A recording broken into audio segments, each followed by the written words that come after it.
இப்பொழுது மாநில அரசு ஒரு கொள்கையை வெளியிட்டிருக்கிறது. மாநில அரசு வெளியிட்டிருக்கிற கொள்கை என்பது ஒரு மாநில அரசுக்கு இருக்கக்கூடிய அதிகாரத்தை நிலைநிறுத்திக் கொள்வது. அதுல மாற்று கருத்தே கிடையாது. எஸ்டாப்ளிஷ் பண்றது, ரைட்டை எஸ்டாப்ளிஷ் பண்றது. இந்தியாவிலேயே முதல் மாநிலம் தமிழ்நாடு அத்தகைய உரிமையை நிலைநிறுத்திக் கொண்டது. இந்த இடத்துல தான் கர்ம வீரர் காமராஜரை தந்தை பெரியார் ஆட்சியில் அமர்த்தினார், அழகு பார்த்தார். ஒரு முதலமைச்சர் ராஜினாமா செய்ய வேண்டிய சூழல் உருவானது. தமிழ்நாட்டுக்கு சொந்தம் அப்படின்னு சொன்னீங்கன்னா இந்த இடத்துல அதை பொருத்தி பார்க்கணும். மாண்புமிகு தமிழ்நாட்டு முதலமைச்சர்கள் தமிழ்நாட்டுக்கு என்ற ஒரு மாநில கொள்கை வகுத்துக் கொள்ள முடியும் என்பதை மற்ற மாநில அரசுகளுக்கு ஒரு நம்பிக்கையை தந்திருப்பது இந்த மாநில கல்விக் கொள்கை வரவேற்புக்குண்டான மிக முக்கியமான காரணம். இந்த மாநில கல்விக் கொள்கைக்குள்ள அம்மா அவர்கள் வரவேற்புரையில் பேசியதை போல பல்வேறு விஷயங்கள் மாணவர் நலன் சார்ந்த அறிவிப்புகள் அதில் இருக்கின்றன, மாற்று கருத்து இல்லை. அடிப்படையில் சிக்கல் ரெண்டு இடத்துல மாண்புமிகு முதலமைச்சர் அவர்கள் தனி கவனம் செலுத்தி நீதியரசர் முருகேசன் அவர்கள் தலைமையில் இருந்த அந்த குழு, நீதியரசர் முருகேசன் அவர்கள் உள்ளிட்ட அந்த குழுவில் 11 பேர் பணியாற்றி இருக்கிறாங்க. அவங்க ஒரு அறிக்கையை கொடுத்திருக்கிறாங்க. அந்த அறிக்கையை நம்ம யாரும் கண்ணால கூட பார்த்தது கிடையாது. எனவே அந்த 11 பேரையும் நேரில் கூப்பிடுங்க. நேரில் யார் கூப்பிடணும்? முதலமைச்சர் கூப்பிடணும். நேருக்கு நேராக முதலமைச்சர் அவர்கள் இந்த கல்விக் கொள்கையில் வேறு என்னென்னலாம் நம்ம மாற்ற வேண்டிய அவசியம் இருக்கிறது, இந்த கல்விக் கொள்கையை இன்னும் செழுமைப்படுத்த வேண்டிய அவசியம் என்ன இருக்கிறது என்பதை முதலில் யார்கிட்ட விசாரிங்க. நீங்க மத்தவங்க கிட்ட நான் கேட்கல. அந்த குழுவில் இருந்த 11 பேரை, அந்த குழுவில் இருந்த பாதி பேரு அரசு பள்ளியை பாதுகாக்கணும்னு போராடினவங்க, அந்த குழுவில் இருந்த பாதி பேரு பொதுப்பள்ளி முறைமைக்காக போராடினவங்க, சமமான கல்வி வேணும்னு கேட்டவங்க, பாகுபாடு கொண்ட கல்வி கட்டமைப்பு இருக்கக்கூடாதுன்னு சொன்னவங்க. எனவே அவங்களை கூப்பிட்டு கேளுங்க. விமர்சனம் வந்திருக்க, என்ன செய்யலாம்னு கேளுங்க. விமர்சனத்தை வைத்திருக்கக்கூடிய பல்வேறு மாணவர் அமைப்புகள், ஆசிரியர் அமைப்புகள், கல்வி அமைப்புகள் கூப்பிடுங்க, பேசுங்க. ஜனநாயகம், ஜனநாயகம். கலைஞர் அதை செய்திருக்கிறார். கடந்த காலத்தில் அது நடந்திருக்கு. பேசுங்க. அதான் நாம சொல்றோம். இந்த கல்விக் கொள்கையில சிக்கலாக பார்ப்பது என்னன்னு கேட்டா, மாதிரி பள்ளி வெற்றி பள்ளி அதை கொண்டாடுவது என்பது நியாயம் இல்லை என்பதுதான். சமக்கிர சிக்ஷா கீழே நிதியை கொடுக்கிறதுல ஒரு கூறாக ஸ்கூல் ஆஃப் எக்ஸலன்ஸ் சொன்னாங்க. அது சமக்கிர சிக்ஷா திட்டத்தோட கூறு. அந்த ஸ்கூல் ஆஃப் எக்ஸலன்ஸ் தான், அந்த தகைசால் பள்ளியை தான் நீங்க வெற்றி பள்ளின்னு சொல்றீங்க. சமக்கிர சிக்ஷா எப்ப வந்தது? சர்வ சிக்ஷா அபியான் முடிஞ்சு, ராஷ்டிரிய மத்திய சிக்ஷா அபியான் முடிஞ்சு, 1வது இருந்து 8வது வரைக்கும் அனைவருக்கும் கல்வி 1ல இருந்து 8 அந்த திட்டம் முடிஞ்சு, 9ல இருந்து 12 வரைக்கும் இடைநிலை கல்வி அந்த திட்டம் முடிந்து, அதற்கு பிறகு 2 திட்டத்தையும் ஒன்றா சேர்த்து ஒருங்கிணைந்த பள்ளி திட்டம். அதுதான் உங்களுக்கு சமக்கிர சிக்ஷான்றது. சமக்கிர சிக்ஷா அப்படின்ற அந்த திட்டத்தின் கீழே, அந்த ஒருங்கிணைந்த கல்வி திட்டத்தில் வரக்கூடியதுதான் இந்த 2018 இருந்து இருக்கு. உங்களுக்கு தேசிய கல்விக் கொள்கை எப்ப வந்தது? 2020 வந்தது. ஆனா 2018 இருந்து இருக்கு சமக்கிர சிக்ஷா. அப்ப 2018 இருக்கக்கூடிய அந்த ஸ்கூல் ஆஃப் எக்ஸலன்ஸ் இந்த வெற்றி பள்ளியை கொண்டாடாதீர்கள். மாதிரி பள்ளி, நாங்க மாதிரி பள்ளி, எல்லா பள்ளிகளையும் படிப்படியாக மாதிரி பள்ளி ஆக்காதீங்க. எல்லா பள்ளியுமே சோதனை பள்ளிகள் தான், எக்ஸ்பெரிமெண்டல் ஸ்கூல் தான், புதுசா உருவாக்குற ஸ்கூல் தான். எல்லா பள்ளியில் இருக்கிற மாணவர்கள் சமமானவர்கள், எல்லா பள்ளியில் இருக்கிற ஆசிரியர்கள் சமமானவர்கள். எனவே அனைத்து பள்ளிகளையும் சமமாக வழிநடத்துங்கள். இரண்டாவது விஷயம், ரொம்ப முக்கியமா கவனிக்க வேண்டிய விஷயம், அதுல மேல்நிலை பள்ளி கல்வியில, மேல்நிலை பள்ளி கல்வின்ற தலைப்புல, ஹையர் செகண்டரின்ற தலைப்புல அவங்க இடைநிலைன்ற வார்த்தையை பயன்படுத்துறாங்க, செகண்டரின்ற வார்த்தை பயன்படுத்துறாங்க. நீங்க செகண்டரின்னு சொன்னீங்கன்னா 9ஆம் கிளாஸ்ல இருந்து 12ஆம் கிளாஸ் வரைக்கும், 9ஆம் கிளாஸ்ல இருந்து 12ஆம் கிளாஸ் வரைக்கும். அடுத்த நாள் மாண்புமிகு பள்ளிக்கல்வி அமைச்சர் கூட அதை தெளிவுபடுத்துறாரு. நாங்க 9ஆம் கிளாஸ்லயே இதை செய்வோம்னு சொல்றேன். ஆங்கில இந்து பத்திரிகையில அவர் வந்து எக்ஸ் தளத்துல போட்டதை எடுத்து ஆங்கில இந்து பத்திரிகையில அது வந்து போடுறாங்க. 9ஆம் வகுப்பில் இருந்த அப்படின்ற விஷயம் அதுல இருக்கு. இது என்ன அப்படி கேட்டா, vocational training, career guidance. Vocational ட்ரைனிங்னா வேலை பயிற்சி, வேலைக்கான பயிற்சி. கேரியர் கைடன்ஸ்னா வேலை வாய்ப்புக்கானது. ஹையர் எஜுகேஷன் கைடன்ஸ் என்ற வார்த்தையை பயன்படுத்துங்க, கேரியர் கைடன்ஸ் அல்ல. Career is different, higher studies அப்படின்றது டிஃபரண்ட். அப்போ ஒரு வேலையை நோக்கி தள்ளக்கூடிய இடமா பள்ளிக்கூடம் என்பதுதான் நம் கேள்வி. வேலையை நோக்கி தள்ளக்கூடிய இடம் தான் பள்ளிக்கூடமா? அதைத்தானே நம்ம எதிர்க்கிறோம். உடனே என்ன சொல்றாங்கன்னு கேட்டா, 1977-78 அதாவது 68 பாலிசி நடைமுறை வரதுக்கு 10 வருஷம் ஆச்சு இல்ல. 77-78ல ஹையர் செகண்டரி கோர்ஸ் இன்ட்ரோடியூஸ் பண்ணும் பொழுதே வொகேஷனல் ஸ்ட்ரீம் இருந்திருக்கு, ஜெனரல் ஸ்ட்ரீம் இருந்திருக்கு.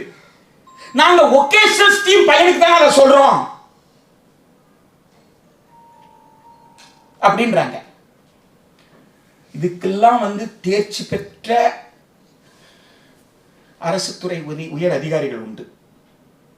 அந்த தேர்ச்சி பெற்ற அரசு துறை அதிகாரிகளுக்கு எப்படியெல்லாம் பேசணும், எதெல்லாம் வந்து கன்வின்ஸ் பண்ணணும் சொல்லி கொடுக்கிறதுக்கு இந்த அரசு சாரா தொண்டு நிறுவனங்கள் உண்டு.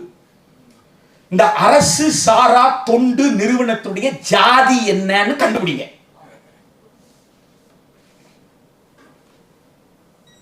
யார் யாரு எங்க உட்கார்ந்துட்டு இருக்கிறாங்க, யாருக்கு நிதி வருது, யார் இந்த அரசு சாரா தொண்டு நிறுவனம் அப்படின்றதெல்லாம் கொஞ்சம் யோசிங்க. இவங்கெல்லாம் உட்கார்ந்து யோசிச்சு ஒரு விஷயத்தை சொல்றாங்க அப்படின்னு சொன்னா, களத்தில் இன்னும் போராடுற மக்கள் கிட்ட வாக்கு கேட்கிற, மக்களுடைய அடுத்த தலைமுறை கல்விக்காக கவலைப்படுற, அதற்காகவே தங்கள் வாழ்க்கையை அர்ப்பணித்துக் கொண்ட திராவிட இயக்கத்தை சார்ந்தவர்கள் இதற்கு பலியாக முடியுமா என்பதுதான் நம்முடைய. நான் இன்னும் அதிகமான எடுத்துக்க மாட்டேன், இன்னொரு 5 நிமிடம் தான்.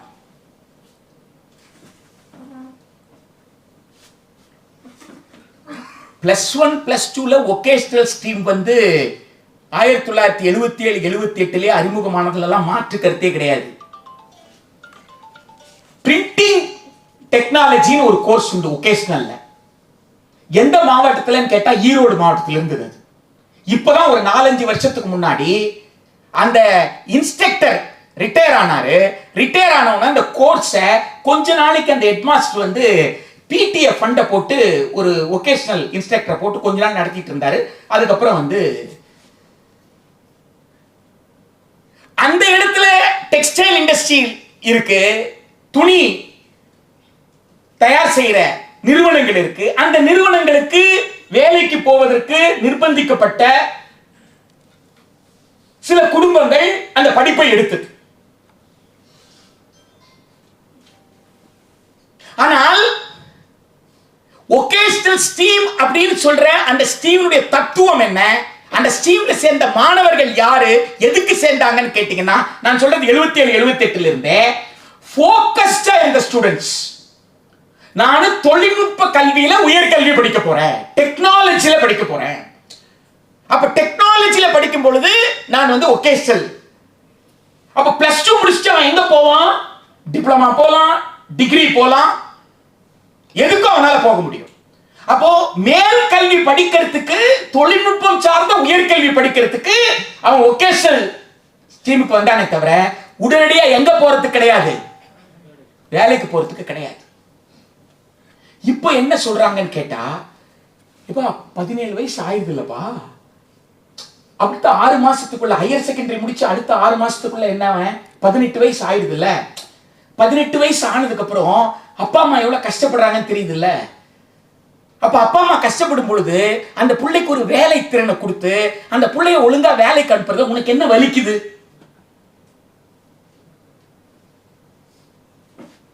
நாங்க அது நல்லது தானே பண்றோம்.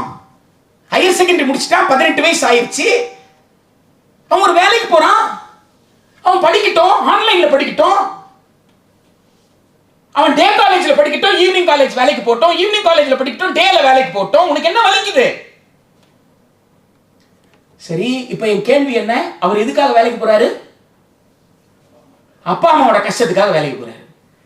அப்பா அம்மா கஷ்டத்தை போக்குறது பிள்ளையோட வேலையா, அரசோட வேலையா, யாரோட வேலை? இது நல்வாழ்வு அரசா இல்லையா? தெளிவுபடுத்துங்க. ஒரு நல்வாழ்வு அரசு என்ன செய்யணும்? அப்பா அம்மாக்கு வேலை கொடுக்கணும், பிள்ளைய படுறான்னு சொல்லணும். அப்பா அம்மா கஷ்டத்தை யாரு சம்பாதிக்கணுமா? யாரு ஈடு செய்யணுமா? பிள்ளைங்க ஈடு செய்யணுமா? எப்படி? அப்போ என் புள்ள என் கஷ்டத்தை போக்குறதுக்காக வேலைக்கு போயிட்டான்னா என் தலைமுறை இது வரைக்கும் எங்க போகல? உயர்கல்விக்கு போகல, இல்ல இனி ஜென்மத்துக்கு போகாது. இல்ல சூழ்ச்சியா? சூழ்ச்சி இல்லையா இது? யோசித்து பாருங்க. வறுமை இருக்குன்னு சொன்னா அந்த அப்பா அம்மா என்ன சொல்லுவாங்க? வறுமையில நான் செத்து போறேன்டா, நீ கவலைப்படாதேன்னு வாங்க அந்த அப்பா அம்மா. நீ போடா படிக்கிறதுக்குன்னு வாங்க. என்ன படிக்க விடல, என்ன கல்லூரிக்குள்ள கால் வைக்க விடல, என்ன பல்கலைக்கழகத்துக்கு நீ போ, நீ போய் படி. ஆனா நீங்க என்ன சொல்றீங்க? நான் ஒரு வொகேஷனல் ட்ரைனிங் கொடுத்துறேன், கேரியர் கைடன்ஸ் கொடுத்துறேன். அந்த பையன் 18 வயசுல என்ன செய்யலாம்? படிக்கலாம், வேலைக்கு போலாம், சம்பாதிக்கலாம். இது ஒரு நியாயமான அணுகுமுறையா? விவாதிச்சீங்களா யார்கிட்டயாவது? தேசிய கல்விக் கொள்கை 2020 கூடாதுன்னு சொன்னமே, கூடாதுன்னு சொன்னதுக்கு காரணங்கள் சொன்னமே, விவாதிச்சோமே. இப்படி ஒரு விஷயத்தை நாங்க எழுத போறோம். யார்கிட்ட விவாதிச்சீங்க? யார்கிட்ட பேசுனீங்க? யார் எழுதுறது? அதுல இந்த இடத்துலதான் மாண்புமிகு முதலமைச்சர் தலையிடணும் அப்படின்னு நாங்க கேட்டுக்கிறோம். அது +2 முடிக்கிற வரைக்கும் கேரியர் கைடன்ஸ் கிடையாது. நான் முதல்வன் ஸ்கீம்ல ஐஏஎஸ்க்கு ட்ரைனிங் கொடுங்க, வேண்டாம்னு சொல்லல. யூபிஎஸ்சி கொடுங்க, டிஎன்பிஎஸ்சி கிராஜுவேஷன் முடிஞ்சதுக்கு அப்புறம் என்ன வேணாலும் செய்யுங்க. பள்ளிக்கூடத்திற்குள்ள நுழைந்து கேரியர் கைடன்ஸ் என்பதை அனுமதிக்காதீங்க. ஒரு உன்னத நோக்கத்திற்காக ஒரு திட்டத்தை கொண்டு வந்தீங்கன்னா அந்த உன்னத நோக்கம் சிதையக்கூடாது. அந்த உன்னத நோக்கத்திற்கு வலு சேர்க்கணும். அந்த உன்னத நோக்கத்திற்கு வலு சேர்க்காமல் அந்த திட்டத்திற்குள்ள ஊடுருவ பார்க்கிறார்கள் என்று சொன்னால் அந்த ஊடுருவுக்காரர்களை வெட்டுங்கள். இல்லையா? வீச்சை தானே கட் பண்ணணும். யார் ஊடுருவ ஊடுருவ தடுக்கணும்ல. எனவே மாநில கல்விக் கொள்கை தமிழர்களுடைய சுயமரியாதை.